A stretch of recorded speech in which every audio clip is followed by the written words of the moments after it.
Fleur de Sel vous présente Respire, le plan est toujours parfait de Maud Okawa, édité en 2022, maison d'édition J'ai lu.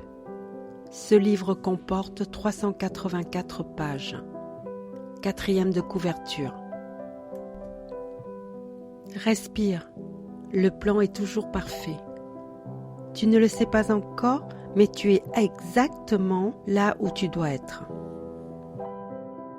Malo, 30 ans, virtuose de la finance à qui tout réussit, est appelée à Bangkok pour aider une entreprise en difficulté. Quelques semaines après son arrivée, il surprend une conversation qui l'anéantit.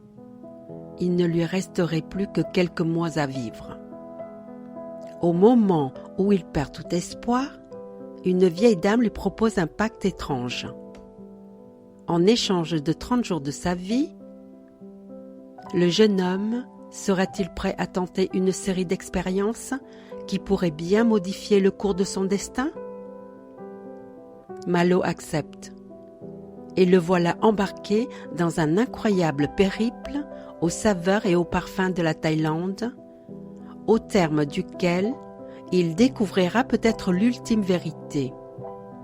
Plus qu'un roman, ce livre est une invitation à mener la vie qui vous inspire. Auteur, coach et conférencière, Maud Okawa est passionnée par les relations humaines.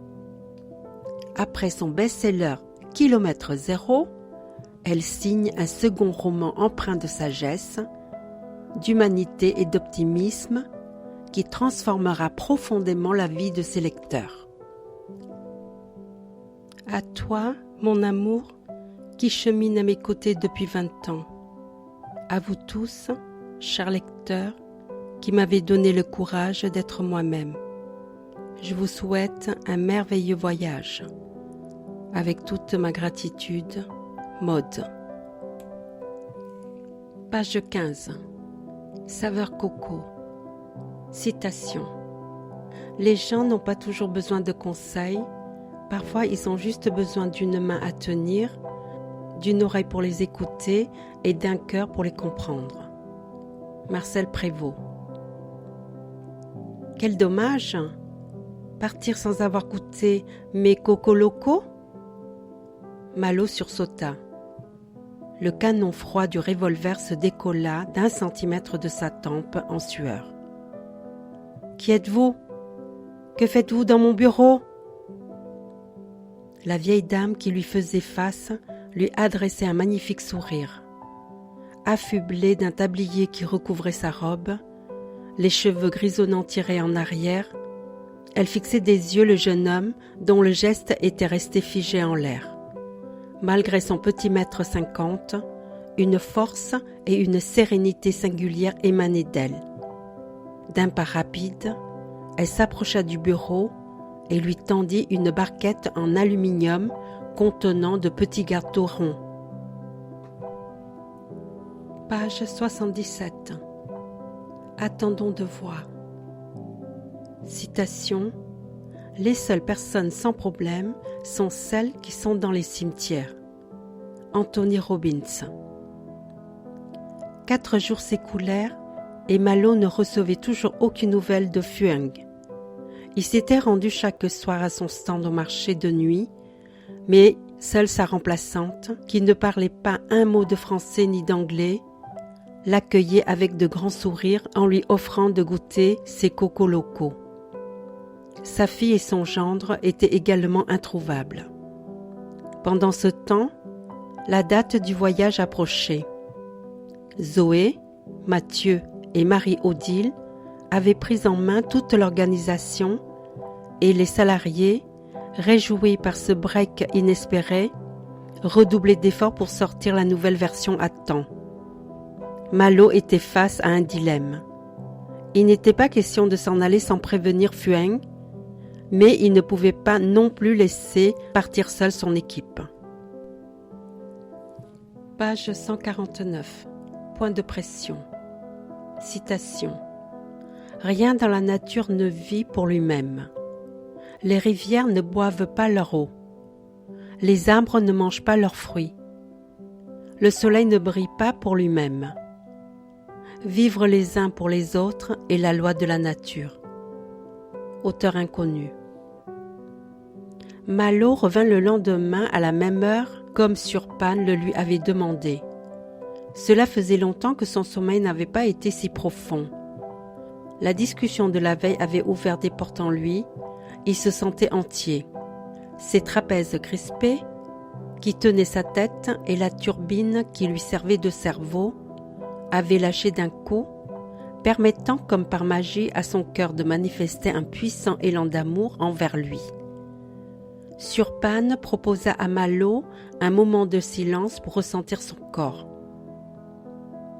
Ils étaient tous deux assis en tailleur face à la mer, les yeux fermés. L'aîné guidait le jeune Français. Page 173. Un pas de plus. Oser, c'est perdre l'équilibre un instant. Ne pas oser, c'est se perdre soi-même. Søren Kierkegaard. La nuit finissait sa course.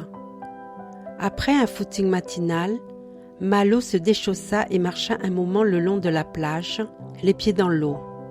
Au premier rayon du soleil, il se dévêtit et fit quelques enchaînements de crawl. Depuis l'enfance, il aimait se ressourcer dans l'océan. Son grand-père lui en avait enseigné les humeurs, la voracité et la douceur.